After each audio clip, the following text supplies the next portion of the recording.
When people call you brilliant, it's always good, especially when the person heads up Russia. Yeah. Well, I mean, also as a person that kills journalists, political opponents, and invades countries. And invades countries. Obviously, it would be a concern, would it not? He's running his country, and at least he's a leader, you know, unlike what we have in this country. Okay, so just over 2 years ago, Donald Trump praised Vladimir Putin's approach to dealing with political opponents. You heard that. We saw that approach over the weekend in Moscow as one of those opposition leaders, Alexei Navalny, was violently wrestled from a rally after urging voters there to protest the next election. Back here at home, the Washington Post reports that Trump has complained in recent weeks that he does not understand why he cannot simply give orders to, quote, my guys at what he sometimes calls the Trump Justice Department branding.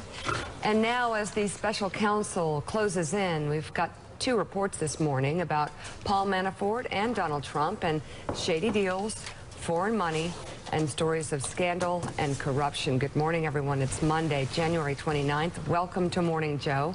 With us, we have political writer for the New York Times, Nick Confessori, the co-founder of Axios, Mike Allen, associate editor of Commentary magazine, Noah Rothman, chair of the Department of African American Studies at Princeton University, Eddie Glaude Jr., and White House correspondent for Bloomberg News, Shannon Pettypiece. Joe, so we start, it's only Monday, and we begin that way. Right.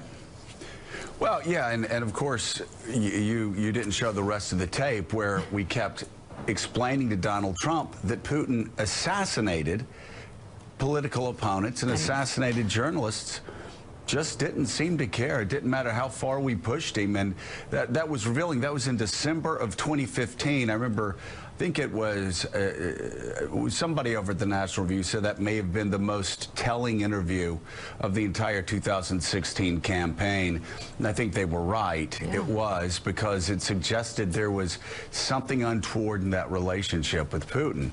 And that, of course, moves us forward not only to what's happening in Russia, not only with Frank Foer's remarkable reporting about corruption from Paul Manafort and how oligarchs and Russians connected with Manafort and Manafort with the campaign, but also what's happening later on today on Capitol Hill and how it's now Trump is so corrupted Washington, D.C., and so corrupted the Republican establishment and so corrupted the conservative establishment that today you actually have on Capitol Hill Republicans that are Devin Nunes and a few Republicans sycophants for Donald Trump, not conservatives, because conservatives actually heed the warning of the intel community when the intel community says, do not release that memo. It will be bad for the United States of America. But these same conservatives who, of course, were concerned about Hillary Clinton